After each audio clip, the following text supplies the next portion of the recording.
My name is Kevin Fernandez, and welcome to my channel, Genie. Now today, we're going to do something a little different. I know what you're thinking. Wait, Kevin, you usually release your videos on Monday. Why are you releasing this on a Wednesday? Today we're going to do something a little bit special. We're going to do a box opening. Well, we're going to do an unboxing. We're going to call it unboxing on this channel. And we're going to unbox Legendary X-Men. This is an expansion to the game Marvel Legendary. You can easily play this with your Legendary Heroes and Villains sets. So if you have either one of those, you're good. But if you have any of the expansion sets and you don't have either of the core sets, you could play it still because you'd have enough cards and everything, but you might find it a little difficult because you'd be missing a couple of components. So without further ado, let's crack open this nut and see what's inside. Okay, so through the magic of video editing, we have already opened up already removed the plastic off of our cards. So now we're all set, and we're going to start with the new villain cards, because after all, a hero is only as good as his villains. And so first off, we have the Shadow King. He always leads Shadow X. Now you notice that he has only 7 defense, but if you think that's a little too easy, then if you flip them over, they're double-sided, so you have the epic masterminds. And now we move on, and we have Dark Iceman. He is part of that Shadow X I was talking about. So he's a dark hero. And next we have Dark Angel, and he is another one of those evil heroes. We have Dark Cyclops. He looks like he'll be difficult to defeat. We also now have Dark Beast. He looks a little less difficult than Cyclops, but I'm pretty sure he's a very admirable foe. And then we have Dark Marvel Girl, an evil sidekick. That sounds like trouble for anybody. Now, as we move on, we also have a new card called Traps. This is one of those traps. It is called Betrayal of the Shadow. And it's got a pretty terrible ability. You know, by the end of your turn, you have to pay 6 recruit points. And as we all know, we need those recruit points. So that sounds like it's going to be some trouble for us down the road. Next, we have another mastermind called Arcade. And Arcade always leads Murder World. And speaking of Murder World, we have Miss Locke. And she is a Murder World villain. But for those of you who are familiar with Murder World isn't really famous for the people who hang out there. It's mostly famous for the traps. And here are some of those traps right now. We have the animatronic killer clowns. And as if you thought the normal killer clowns were bad enough, I mean, come on. At the end of your turn, recruit 2 heroes. Doesn't sound so bad. But they have crazy abilities that'll probably hurt you in the end. Next card is we have a sulfuric acid water slide. This sounds like something that would not have a gigantic line behind it, but why would you want to go on it? And it's got at the end of your turn, have no villains in the sewers. Ugh. Gross. Who would want to have villains in the sewers in the first place? Then we have the monstrous pinball machine. That sounds like it'd be painful for anybody. After the pinball machine, we have the guillotine roller coaster. That sounds like that sounds like it could cause us some real pain along the road. And for Murder World, last but not least, we have an animatronic killer clown. And I mean, this looks like it would give anybody nightmares for forever. I would not want to come across anybody from Murder World. We have now another new mastermind. We have the Dark Phoenix. And Dark Phoenix always leads the Hellfire Club.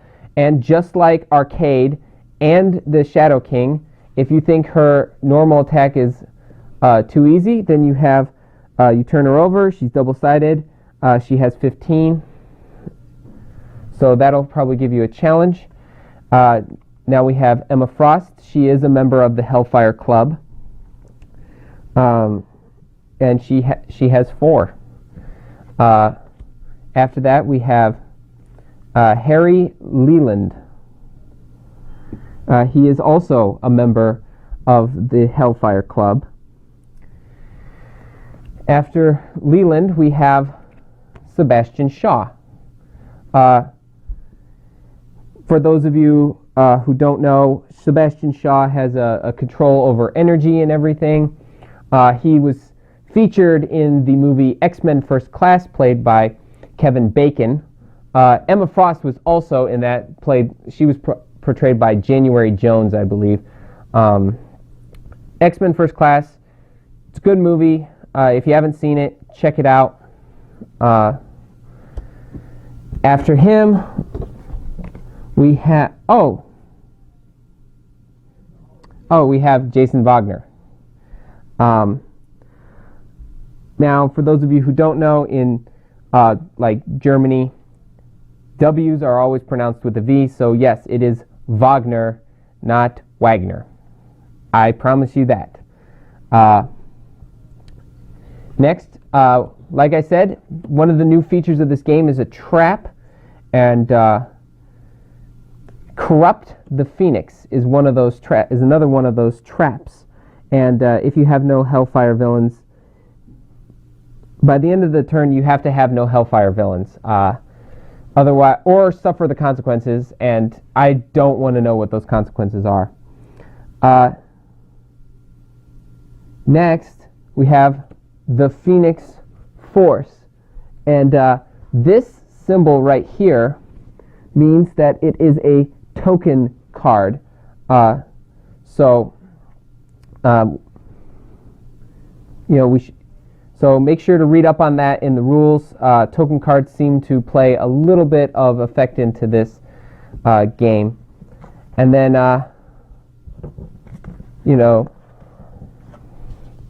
and now finally for the Hellfire Club, we have the Hellfire Cult. Because what is a group of psychics without a cult of crazy nuts following them? They have 3, just like any other. These are henchmen. They have 3 attack. They have 3 defense, just like any other henchman. Nothing's really changed there. Next, we have the Mastermind Deathbird. As you guys know, she is the, I believe, sister of Lilandra, ruler of the Shi'ar Empire. And if you think 8 isn't enough, pun not intended, 10 is her other strength if you flip her over. She is double-sided just like all the other cards. After that, we have Blackthorn. He is a member of the Shi'ar Imperial Guard. And he will definitely cause you trouble along the way. Next, we have Gladiator. He has 7, but he will probably give you a run for your money as well. After Gladiator, we have Oracle. Oracle only has 4, but, never let that power deceive you, because you can attack something that's like 4, but that little star always gives us trouble. It usually means that their attack is going to grow at some point. After Oracle, we have Smasher. Smasher looks like he's pretty strong and looks like he would be a formidable opponent. After that, we have the Shi'ar Trial by Combat. Trial by Combat, I'm pretty sure you guys are all I'm pretty sure most of us nerds are familiar with Trial by Combat. It's something so people with muscles can get out of a crime easily. Thank goodness we do not have that, because that would probably be trouble for any wrestler who gets into a big problem. Okay, after that we have the Shi'ar Patrol Craft. That is a henchman for the Shi'ar Empire, and it's part of the Shi'ar Henchman group that Deathbird has. You need both of these for this. This is probably the first mastermind we've ever had that not only leads a henchman group, but also leads a villain group. We normally get villain group or henchman group. After that, we have the Shi'ar Battle Cruiser. Shi'ar Battle Cruiser, it's got 7. I don't really know what else to say about this. It doesn't really have any flavored text or anything. It has a token though, so watch out for that. And then we have the Shi'ar Death Commandos. They have an ambush, which for those of you who have played the game, you know what that means. For those of you who haven't, if you have a question on what does that mean, please put that in the comments below and I will answer that question for you. Okay, now we're going to move on to our next and last mastermind. We have Mojo. Mojo is basically an outer space couch potato who runs a studio that mostly handles Hunger Games level gladiatorial battles with the X-Men and other heroes from Earth. He has 6 defense, but you flip him over and that 6 goes up to the 7. And he leads Mojoverse. He always leads the Mojoverse. And here's one of those Mojoverse guys right now. We have Major Domo. He's one of the little henchmen. And after Major Domo, we have Minor Domo. Minor Domo is another one of the henchmen. She has an ambush ability. She has an escape ability. And just like the ambush ability, for those of you who haven't played Legendary, please put that in the comments below if you have any questions. What does that mean? And I will explain it to you. Then we have Warwolves. They have a fight ability, just like ambush and escape. Put that in, if you have any questions about that, what that is, put it in the comments. I will get to that. Then we have Spiral. Spiral looks like she would be pretty tough. And then we have the mind warping TV broadcast, or as any parent would call your average TV show. It looks like it's going to be a problem for any player. Now we have Onslaught, which is which is a very powerful villain. He has a 10 on the back, and if anybody feels like it's not crazy enough, just like all the other masterminds, you flip them over, and that 10 becomes a 12.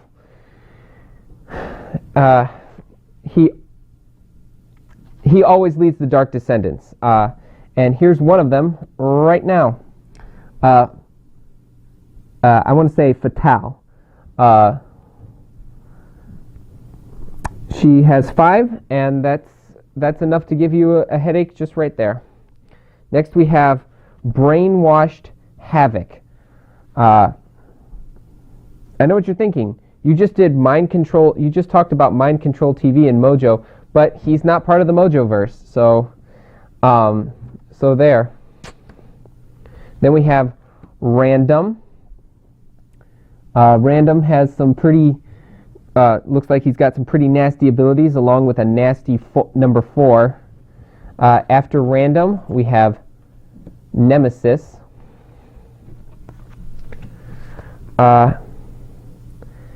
And then, there we go. Now we have another trap. Like I said, traps are one of the new things. We have the Psychic Subjunction. And it has an end of your turn by the end of your turn ability.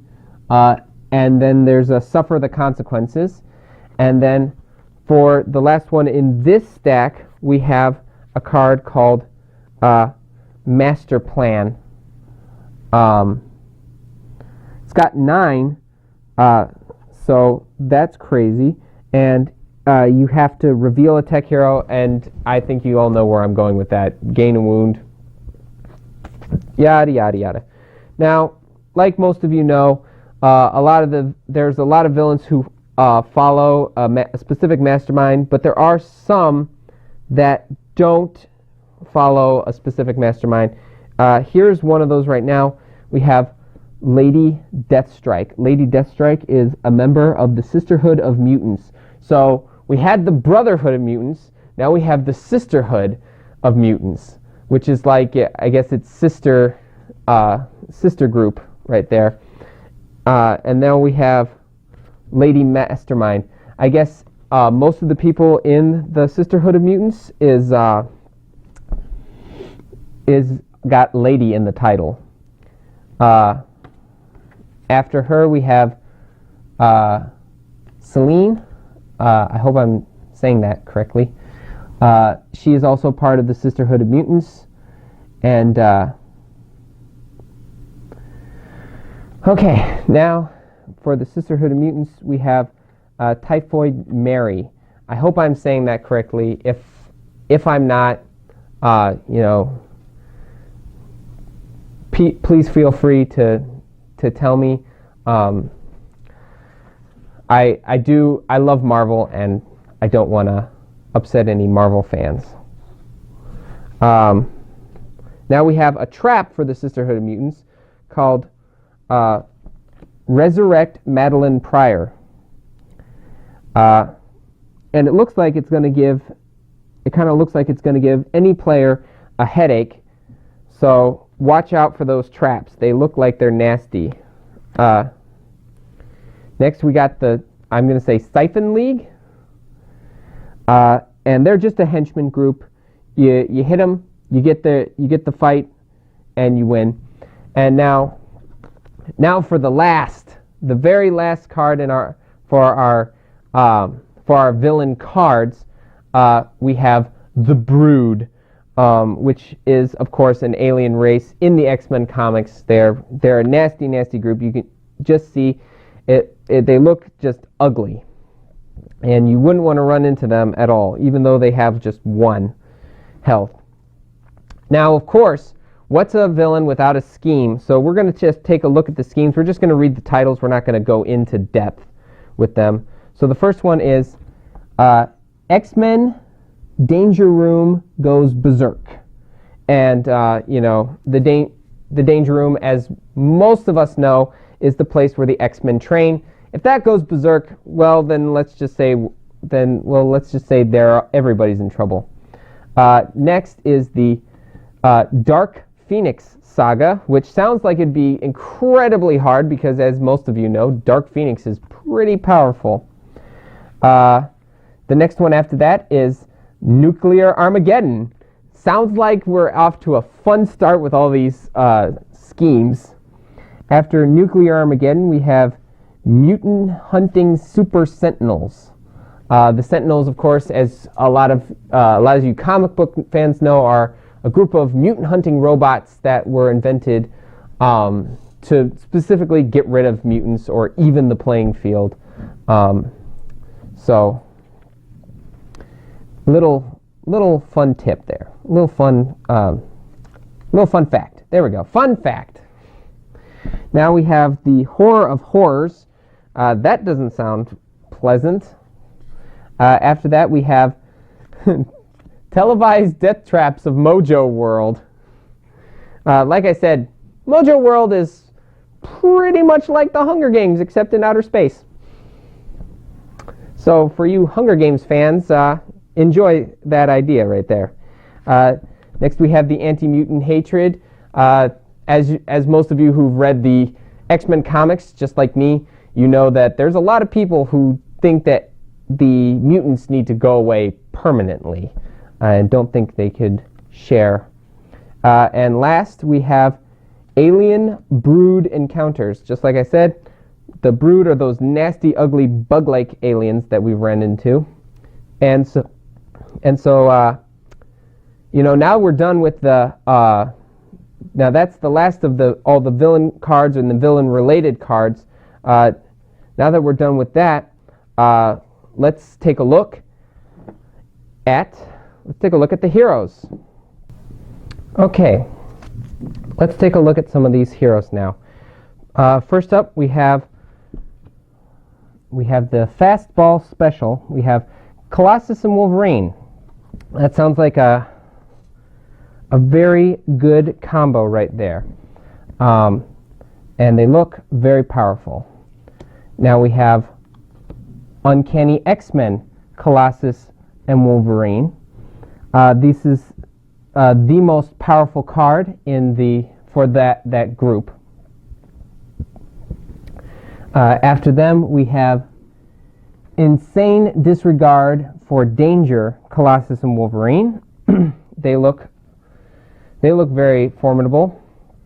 And after that, we have, now this is a double-sided card. This is 2 cards in one. This is Unpredictable Wolverine and Reliable Colossus. And they look like they're both very good. Speaking of Wolverine, we have Heir to Wolverine, X-23. And X-23 is, as you know, is kind of like, it's kind of a clone of Wolverine, kind of his biological daughter. I don't want to start a giant debate on this channel, so, but the point is, she's got the same powers as Wolverine. After that, we have Healing Factor Genome, X-23. After that, we have Adamantium Foot Claw, X-23, because as we all know, X-23 has her third claw is in her toe. So, she really needs to learn to clip her toenails. Then we have, and now for X-23, we have the bioengineered X-23. And that's a pretty expensive card, but I'm pretty sure it'll do some good. We have Life and Death Incarnate Phoenix. And it looks like it'll help you with its recruit. And now we have Driven Mad by Power Phoenix. Again, looks like a very good card.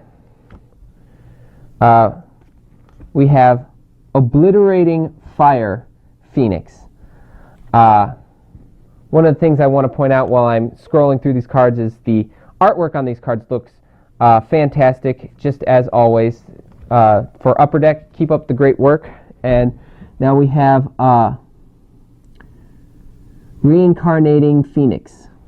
Because, phoenixes, they reincarnate. Now we have Radiation Focus Awry Havoc. And, Havoc is one of the characters from the X-Men First Class movie, not the First Class comics. So, here we have Blinding Burst Havoc.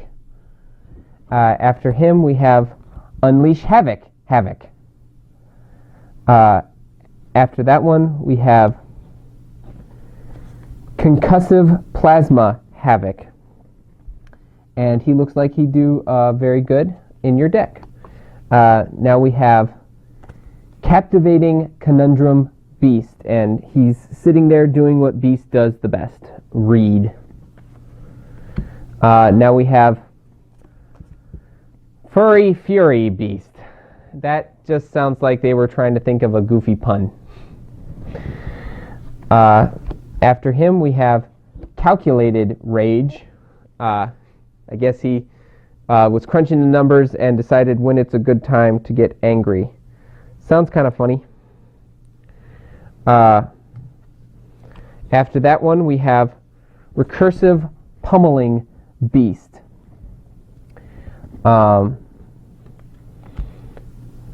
Now we move on. We get to Human Cannonball. And this card is a really good example of the artwork of Legendary. The artwork is just fantastic, and I feel like this Cannonball card really says it because of the way this explosion looks. It just looks fantastic. Another one is this card, Carry to the Air Cannonball. I do love the artwork right here specifically. It looks very fantastic. After that, we have Kinetic Blast Field Cannonball. And I can't stress the artwork, how fantastic the artwork looks. I can't stress that enough. Now we have the Natural Leader Cannonball. And he looks great. He looks like he's got some good abilities, good attack. After him, now we move on to Escape from Mojo World Longshot. And as most of you guys know, Longshot is one of the main attractions of Mojo World, but he kind of has an issue with Mojo World. He wants to get out. Now we have Flurry of Blades Longshot. And after that card, we have Fortune Favors the Bold Longshot. And now, after that one, we have Make My Own Luck Longshot. I believe that's his powers, his luck. That sounds like a great power. Now we have Electromagnetic Pulse Polaris. Now, I believe Polaris is one of the children of Magneto. Correct me if I'm wrong. I'm okay with that. After that one, we have Ride the Magnetic Waves Polaris. She looks like she'd be a very helpful card to have in your deck. I'm going to move this a little bit. There we go. After that, we have Reverse Polarity Polaris. I don't know why, for some reason in this set, Upper Deck wants to see if you can say the same thing twice. But it looks fantastic. Now we have Subtle Atonement Polaris. For a second there, I was had a little mind fart. But I'm back. Now we have the Telepathic Ninjutsu Psylocke, and as most of you guys know, Psylocke is a character that was recently featured in the X-Men Apocalypse movie. I did enjoy it myself, but I know I'm one of the people who is on the positive side. That movie kind of has got people on like two different sides, but I liked it. I thought it was pretty good. Now I have Precognition Psylocke. I was going to say pre-recognition, but that's not what it is. After that, we have the Psychic Knife Psylocke. And looks like a fantastic card. After that one, we have the Butterfly Effect Psylocke. Whew, close one. thought I had a little camera problem, but it's okay. After that, we now have sonar detection Banshee. Banshee, as most of you know, has a hyper voice. He is also featured in the movie X-Men First Class. After that, we have speed of sound Banshee. After him, we have bone-shattering howl Banshee. And again, I just want to point out the artwork on this looks phenomenal. Now we have the Sonic Blast Wave Banshee. After that, we have Lockheed Kitty's Dragon Kitty Pride. It looks like a very good card and a great one to add into your deck while you're playing the game.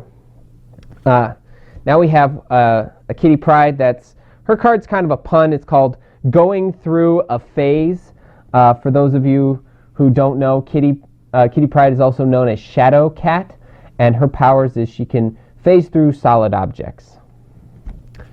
Now we have the Intangible Qualities Kitty Pride. And after that, we have Ghost in the Machine Kitty Pride.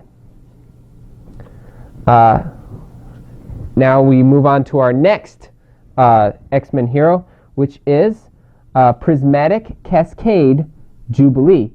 And Jubilee, I feel like Jubilee is probably one of the best cards to definitely point out how wonderful of a job. Like I said, I love the artwork, and Jubilee is definitely one of those cards that shows the fantastic artwork on these cards. Now we have Blasting Fireworks Jubilee. Yeah, that artwork is just amazing. I know I've been talking about the artwork quite a bit, but I just can't say it. I think I just can't say it enough. The artwork is phenomenal in this game. Now we have Light a Spark Jubilee, and the artwork on this, it's your pretty much average normal card. It's much more cooler when they're using their powers. Like Unexpected Explosion Jubilee, I actually think this is one of the funniest hero cards because she's just casually chewing gum and blowing a bubble while blasting a guy with her little fireworks.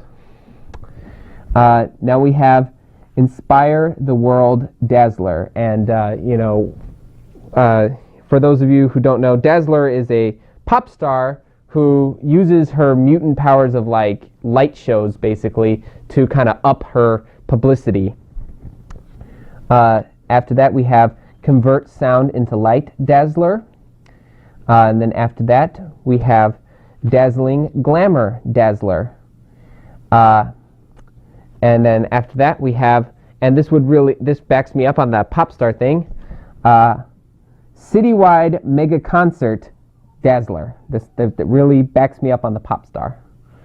Now for our next mutant, we have Maelstrom of Clashing Powers Legion. And as most of you know, Legion is the son of Charles Xavier, and Legion also has a TV show on FX. It stars Dan Stevens from Beauty and the Beast. I recommend that you check out that show because it is amazing. It also has the Shadow King, so that's like two birds with one stone. After that, we have Bend Steel and Bend Light Legion. This is another dual card. You pick one of the sides and then you activate it. Now we have Channel of Time and Channel of Fire Legion. This is another dual side. I feel like these dual cards are very appropriate for Legion because, as most of you know who have either watched the TV show or read the comic books, Legion has a split personality, and so a dual card is very perfect for explaining Legion very well. And speaking of which, we have split personality Legion and split eardrums Legion. It's hilarious. He splits his personality, and then he'll split your eardrums. Now we have Mach 10, Aurora, and Northstar. I don't know that much about these heroes. I believe they're twins. That's about the extent of my knowledge of these heroes specifically. After that, we have Twin Blast, Aurora, and Northstar. Like I said, all I know is that they're twins. That's about it. After that, we have Northern Lights, Aurora, and Northstar. And after that, well, now at least for the heroes, we have a split card. We have Blazing Flare, Aurora, and Blazing Fists, Northstar. And they both look like they can help you out a lot. Now we're going to move on. We got bystanders, New Mutant bystanders. And for those of you who know or don't know, there's going to be a New Mutants movie coming out soon.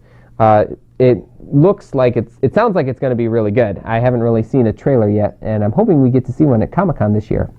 So first we have Magique, and Magique is a sorcerer-like mutant. She has a very powerful array of spells. After that we have Cypher. I don't really know that much about Cypher. I'm sorry. There's so many mutants and so little I know about a lot of them. Next we have Karma. It looks like this bystander is very helpful. The rule for those of you who don't know, the rule for bystander is you can recruit them, you use them, then you put them back in the bystand, then you put them back in the new, then you put them in the side thing. But these are bystanders. That's a rule for sidekicks. I'm getting my rules mixed up. The rules for bystander cards is you defeat the villain, you keep them, but the bystanders with powers you can use, I believe, for these. These are actually kind of new to me. And that was Magma, by the way. Now we have Mirage.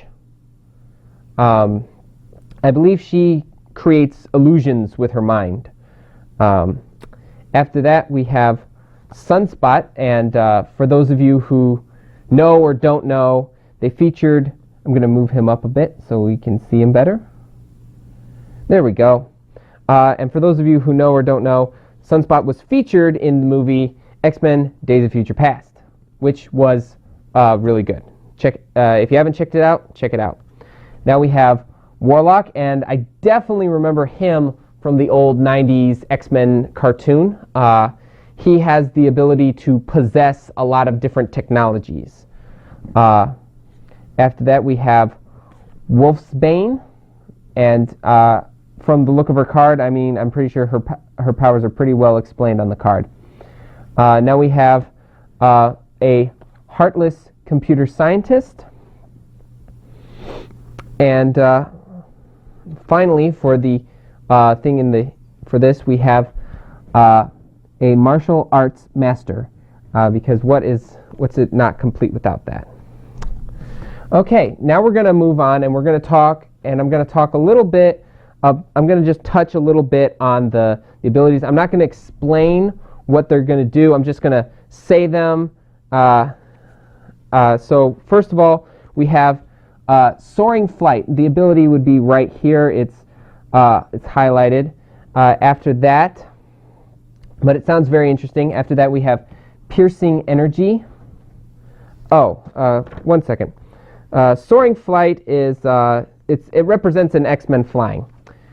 Piercing Energy represents a X-Men using psychic knives, so like commonly with Psylocke. After that, we have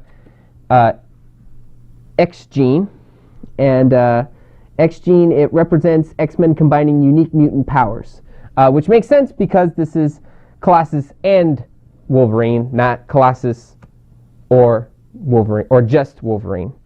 Now we have Berserk, the keyword Berserk. This keyword represents some X-Men going into a Berserker rage, which, for those of you who've read the comics or probably watched the movies or TV shows, Going berserk is not very hard for Wolverine. That ability would be really good if they ever created a new Hulk card. Now we have the ability Light Show, probably very commonly used with Dazzler or Jubilee, but this one is Havoc, and Light Show represents an X-Men flying into action as rapid reinforcements.